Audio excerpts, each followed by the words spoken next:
Good morning, and thank you for attending today's webinar.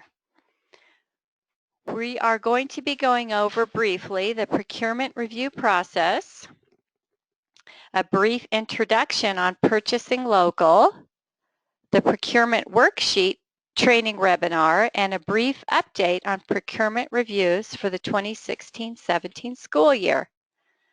This is Rose Walterbeek with the Nevada Department of Agriculture, and I appreciate you being here today on your busy schedules this time of year.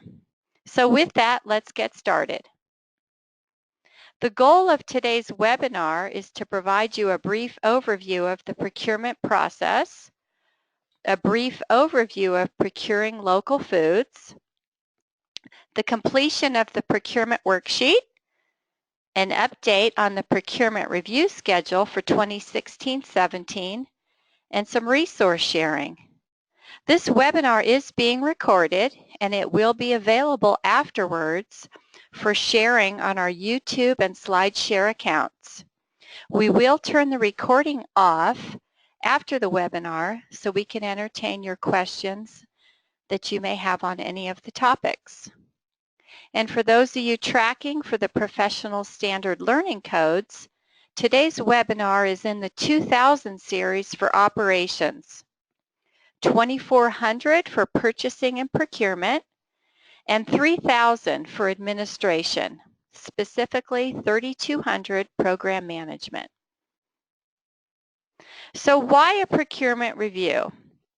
So the purpose of a procurement review is for state agencies to ensure that the procurement process conducted by school food authorities, which is you, complies with program and government-wide procurement standards.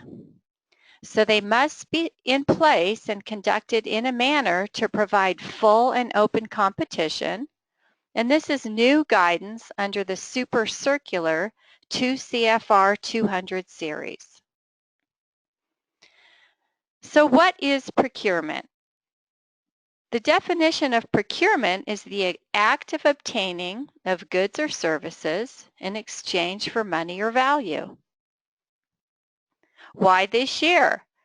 So as part of the Healthy Hunger-Free Kids Act, the area of focus is on procurement this year, so it's transitioning in at the start of the 16-17 school year.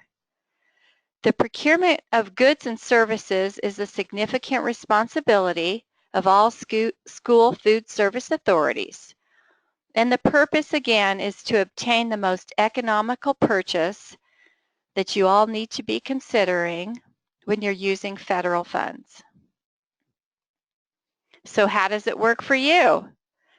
Federal, state, and local laws and regulations specify the procurement method, the terms and conditions school food authorities must follow to competitively procure goods and services, award contracts, and oversight of that contract performance. Again, this is all in the new Super Circular, which is 2 CFR 200 series. So the amount in purchases is determining that method, and we're going to go over that a bit in a few slides. So at this point, we are going to transition over to buying local. And with that, I'm going to pass the section of the webinar to Katrina Peters, the School Nutrition Services Manager, with a brief update.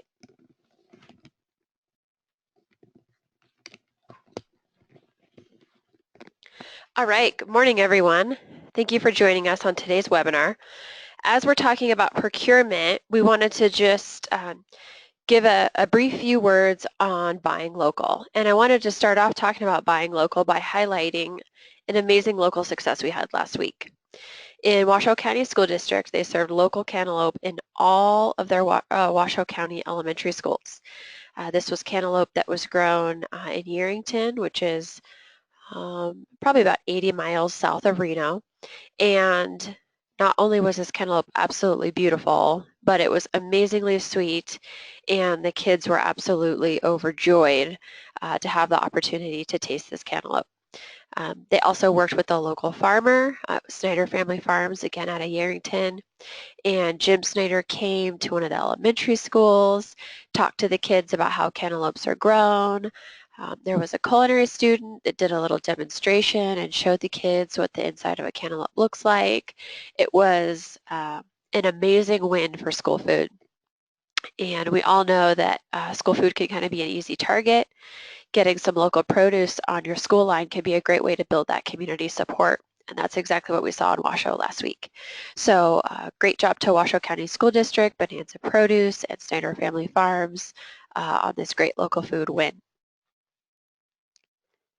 To dig into a few details, today I'm just going to really briefly cover what does local mean. There's been some misconceptions out there on how to define local and what it does or does not mean.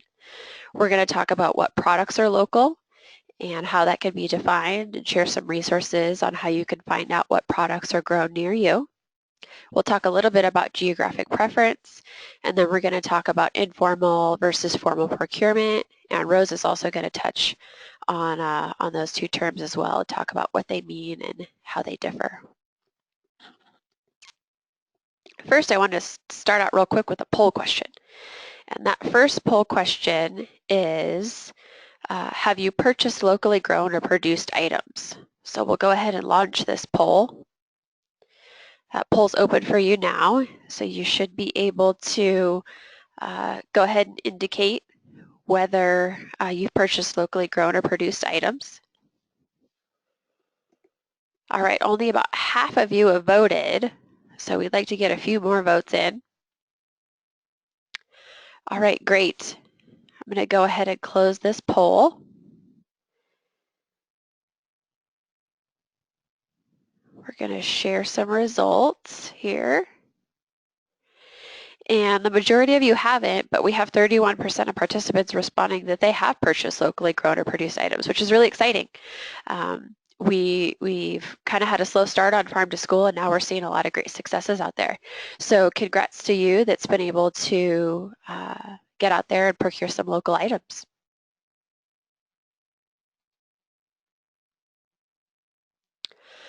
All right, moving right along. We want to talk quickly on how to define local. USDA does not have a standard preset definition of local. They look to school districts to create a definition for themselves. So that means that that could be within a certain radius. So it could be within a 100-mile radius of a certain city. It could be a 200-mile radius. It could be a 400-mile radius. You can also define it within a county. So you could say Washoe County, anything grown or produced there meets our definition of local. You could also say within a state. So you could say that anything grown or produced in Nevada meets your definition of local. Or you could do it within a region. Parts of our state like Reno that are really close to California might want to do a region to be able to get some of those items that are grown in the California foothills that are still geographically quite close to our area. So really it's up to you on what definition you want to put forward that works best for your district. To give some quick examples, there's a school district in Virginia that defines local using 3 tiers. So this gives examples of 3 different ways you could define local. So they have defined that as within their county, within their region, and they're defining that within a certain number of miles, or within their state. And they give a certain number of points on a request for proposals depending on where they fall within those 3 tiers. Oakland Unified School District defines local within a 250-mile radius of the city of Oakland. So they're putting kind of that larger radius around the city of Oakland to define local. And some school districts, like Hinton Public School District in Oklahoma, defines local as anything within the state. So that works best for them, and they've decided to go with that option. To talk about some examples of what items we've seen a lot of variety in local items that have found their way to the tray. In states like Montana, they've had a lot of success with getting local beef in schools. They also produce a lot of grains and legumes, so they've utilized some locally grown lentils and some locally grown wheat in their farm-to-school programs.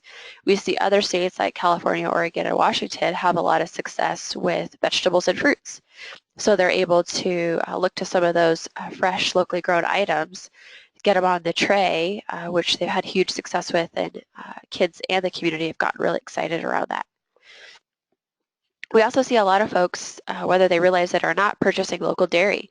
Milk being a highly perishable item often is sort of by default coming from a local area.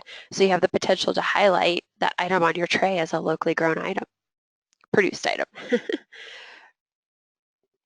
Next, we want to talk about geographic preference. So when Rose is talking about, being best utilization of federal funds and the federal guidance around that, they did put out some specific guidance that allows what we call geographic preference. And that allows you to give preference to items that are locally grown or locally raised agricultural products, but they have to be what they call unprocessed. So you can apply those geographic preference points to something that's unprocessed. And on this next slide, we're going to talk about what they considered unprocessed. So some of the things that are allowed and still considered unprocessed: cooling, refrigerating, or freezing, peeling, slicing, and dicing, forming ground products into patties, like with a locally grown beef, drying and dehydrating are allowed, and adding some preservatives to prevent oxidation. So something like a sliced apple that's maybe prepackaged, if that apple was grown and produced and processed locally, then that could still meet this unprocessed definition. They also allow the pasteurization of milk. However, there can't be any flavor additions to that milk. So you could apply geographic preference to chocolate milk, but you could apply it to an unflavored milk. Okay, when we're talking about how to incorporate geographic preference into your bidding process, there's 4 steps that are really going to be critical. The first is you're going to want to define local. So that could be, again, defining it as something grown and produced within your state or within a region, but you're going to need a definition so that that part is really transparent. You're going to determine what type of procurement method you want to use. So geographic preference can be used in an informal procurement. It can also be used in a formal procurement, like in a request for proposal. You're going to want to look at the dollar amount of what you want to buy and map that out from there. Then you're going to need to decide how much preference those local products are going to receive. So on the USDA website that I'll share in a few slides, they give examples of how to specifically apply preference points. If you're awarding based on price, in an invitation for bid, you could be applying local preference, giving a certain percentage or a certain number of cents per item preference on that. And they go through some detailed examples to walk you through that. You also want to make sure in your solicitation that you're making it very clear how that preference will be applied. Nobody wants to have a bid protested or have some issues once you're trying to award that bid. So you want to make sure that that solicitation is going to outline sort of those steps of 1 through 3 above. In determining whether or not you should go with a formal or an informal route, USDA has developed a really great resource on that. They call it a decision tree. And that'll walk you through some of the steps to help determine if an informal is going to work for you or if you'll need to go with a more formal procurement route.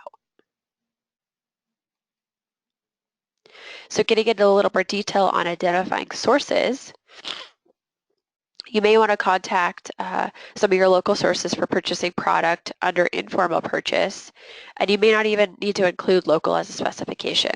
So if you know you have 3 local berry producers, you can look to those folks as long as you meet that informal threshold, and you can do your 3 bids and a buy that way. Small purchases can also include geographic preference for unprocessed agricultural products. If you're doing a formal solicitation, then you need to state that in the solicitation and include that in your evaluation criteria and scoring. So if you're going to do that in a formal solicitation, you're going to need to include that information. You can also utilize some product descriptions, requirements, or specifications to target that local product. So when we're thinking about things that are grown here locally, you could write out a bid spec for something like a hearts of gold cantaloupe, knowing that those are going to be automatically a locally grown item. You could also request certain things like having a farmer visit or asking them to do a farmer in the classroom, which would limit that capability to someone who's available locally. Specific to Nevada, we've developed a resource to help folks hone in on what's grown near them, and we call that our producer survey. So if you go to the website at the link listed, you can look at our Google Maps and zoom in on areas near you and see who produces what items and in what quantity. We've also updated that for 2016, and I've highlighted the link where you could find that on our webpage, and that's going to list those local producers and items and help you hone in on a quantity that would be best suited to your program. USDA has also developed a whole host of resources on buying local. They have a fantastic fact sheet that breaks it down into some really simple steps. You can find those at the link on this slide. They've also posted webinars they've recorded on basic first steps if you're having a hard time getting started. This is a great place to go to gather that information. All right, that's going to wrap it up for local foods. I'm going to hand it off to Rose to do some poll questions around our procurement training.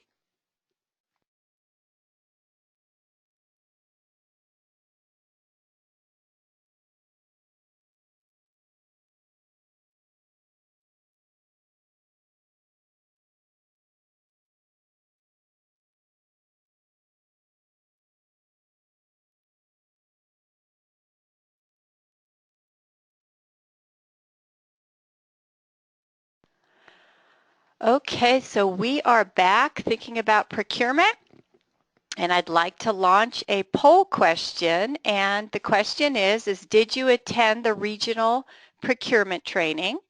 Yes or no? Looks like about 3/4 you have voted. So again, that was the training we did, the face-to-face, between April and June of last year. Okay, we're going to go ahead and close the poll and share out the results. So about 15% of you attended and about 85% of you didn't attend. And we will have an opportunity for those of you who didn't attend to get materials out to you as we navigate the procurement reviews. So for those of you that did attend, we're going to go ahead and have you answer a second question. If yes, which location did you attend? So the answer would be Reno, Elko, Las Vegas, or the Clark County School District. Okay, so it's about 50-50 between Elko and Vegas. Oh, we got some votes coming in for Reno.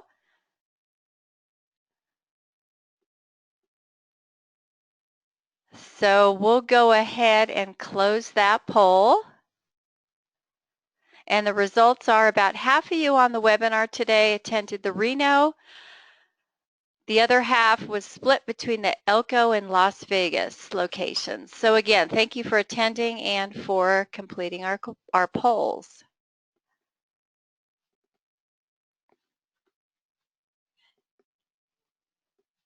Okay, so if those of you attended, we did have a quick reference guide for procurement methods. Quick reference might be a refresher. And for those of you who didn't attend on the call, this chart gives you a great snapshot of the ways to go on procurement. So I'm going to briefly go over that at this point, and then I can also send out this reference chart to you for future reference. So when we start to look at procurement, again, the dollar amount is determining the type of purchase. So a micro purchase is the first informal, and that would be purchases not exceeding the $3,500 amount in one single purchase. The small purchase is between $0 and $150,000. The federal threshold is $150,000, and that is the 3 bids and a buy option. unless, of course, you have stricter restrictions for your state or local level. The formal method is $150,000 or more, and that would result in a sealed bid, and it's called an invitation for bid, or IFB, where price is the determinant. Again, you'd be looking at that lowest price with your federal funding. A competitive proposal is an RFP, so that's where you're looking for price, but you're also looking at other factors. And there also is some additional area of a non-competitive proposal or a sole source situation. So we're going to talk about these methods a little bit more in depth as well when we start to get to the procurement worksheet. And then keep in mind that the state of Nevada, the threshold for small purchases is $50,000. However, perishables are exempt. So more to come on that piece of information for the purchases in the state of Nevada. So the first step is the completion of a procurement worksheet. And this is just an additional screening for the procurement review, and we're going to go over that step by step on what the requirements are to fill the worksheet out. So part 1 is the name of your school food authority, including the date. Part 2 is the name of a procurement authority in your school or organization.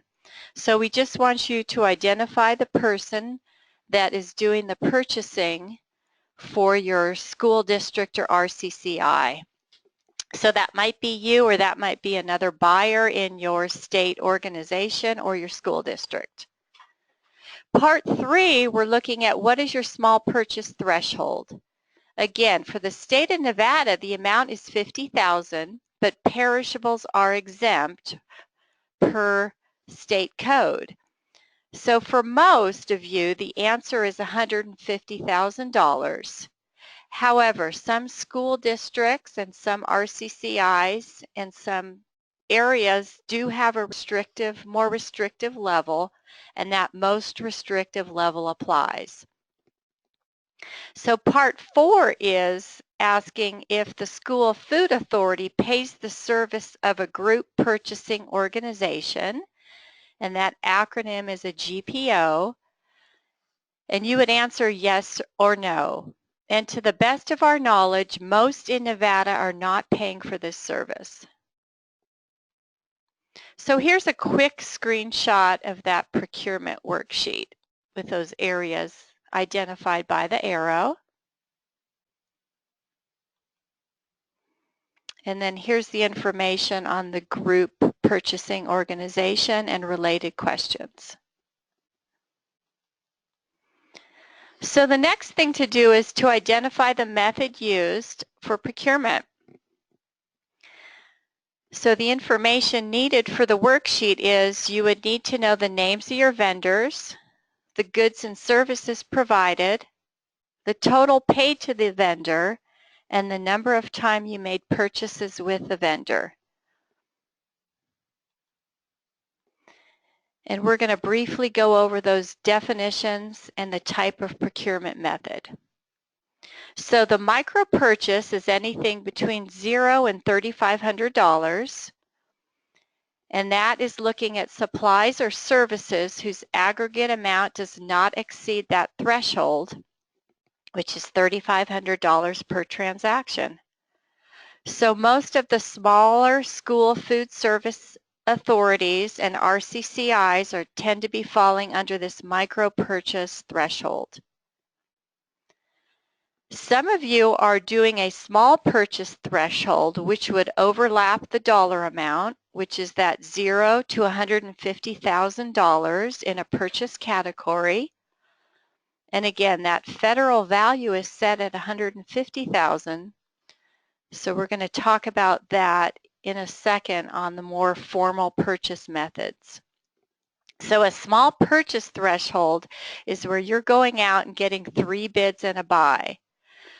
So we have had this in place with our grant funding. We've requested copies of quotes, so that would be a process most of you would be familiar with as you're making those small purchase thresholds in your school food authorities and your RCCIs. A formal purchase is $150,000 or more. And again, that would be in the sealed bid category, an IFB, and that award is based solely on price. Or a competitive proposal, also called an RFP or a request for proposal, where the award is based on other factors. Price must be weighted the highest. So that tends to be more the purchases we've seen in the last few years for a food service management company, a vended meal, and perhaps some areas of maybe a POS system that are very expensive or following more in this formal purchase area. So here's another chart that we went over in the person-to-person in-face training on procurement that kind of breaks out in that decision tree on the methods in which you could acquire your purchases and services.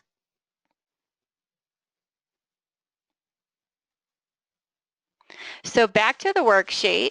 If your purchases are falling under that micro purchase, we would just want the name of the vendor, the goods and services provided, that total paid to the vendor, the type of product, and how many purchases were made from this vendor during the school year. So that might be a weekly purchase, it might be a monthly purchase, etc. So as long as it falls under that dollar threshold, that would be a micro purchase. Small purchase is falling between the $0 and $150,000. And again, the name of the vendor, the goods or services provided, the total paid, the products or services purchased, and whether that was a one-time purchase or multiple purchases from the vendor. If you received more than one response to your solicitation, and was a GPO involved with awarding of the contract. The formal contract is just filling out if you had a sealed bid or competitive proposal. Again, the name, the goods and services provided, the contract value, the type of solicitation, the contract type, and the contract duration. And again, did you receive more than one response to the solicitation? And for those of you who have gone through this formal contract process, this information has already been captured in your sponsor application package when you've estimated that dollar amount for perhaps your food service management or vended contracts. So it should just be a recap. And this is what the completed document looks like. It's a one-page document that you would save and return back to us with all the areas filled out. There is an area for comments and notes, so feel free to use that. And if it doesn't apply, just leave the sections blank. And kind of best practices for completion of the worksheet. There have been a couple of our school food authorities that have filled it out. It's best to get a copy of your vendor list from your accounts payable or your school food services nonprofit account. The time period we're looking for is July 1st through June 30th of last year. You can also request a velocity or a usage report from your vendors broken out by the date, the total amount paid by the vendor, and it will itemize all those purchases you've made in the last school year. And again, that time frame is from July 1 to June 30th, 2015. For micro purchases, what we're looking for is that amount per transaction on the total purchases. For example, if you purchase weekly, report the average weekly amount on the amount entered, and you can enter how many times you've made that purchase. So if you purchase weekly, for most school districts, that's going to be anywhere between a 35 and a 40 week period over the course of a year. And we just want to be able to have you track the frequency of those purchases. And for the small purchase threshold, if you could report the total amount for the product category for the year. For example, if you plan on spending $75,000 on dairy, and you did do a small purchase request, we want that report of that full amount on the worksheet for the year. And that would get broken out again amongst that 35 to 40 week time period. For formal bidding, just report the total amount of the contract for the year. For example, if you've had a vended meal contract or a food service management company contract, put the total dollar amount for the year with the vendor. So what's next? So once you fill that out, you're going to email that file back to the Nevada Department of Agriculture. It's an Excel file, and it's going to be, we would like to get it back about 2 weeks before that administrative review. For the 16-17 school year, we are combining the procurement review with the administrative review, and we'll be looking over those source documents on site. If you could please send a copy of your vendor paid list with that completed worksheet so everything matches up to your worksheet. And again, we just want to have you have those materials available for the on-site review. So the information we'd be looking for would be your purchase orders, your receipts, your vended meal contract, your food service management contract, and any contract monitoring forms that have applied to the selected vendor on the procurement worksheet. We will be letting you know in advance which ones we're selecting. So it should not be surprised to you, but if you could start thinking about that and having those documents available in one place, it will be easiest as we go through the review. So the other areas that are part of the procurement review are your written procedures for procurement transactions, including any technical requirements you have, a copy of your written standard of conduct, and that would be covering any conflict of interest of any employees involved with any of these processes, any records detailing the history of the procurement, so logs, emails, the RFP solicitation documents, scoring rubrics, and any emails from any of your offerers would be all part of the procurement review. We'll be checking on that Buy American provision, your policies and your practices, and again, the geographic preference policies and practices that Katrina mentioned earlier in this webinar, if you have those in place. So for some resource sharing, we have on the NDA website our address. USDA has some resources available on procurement as well. The Institute of Child Nutrition has areas specific to procurement, and the website is here.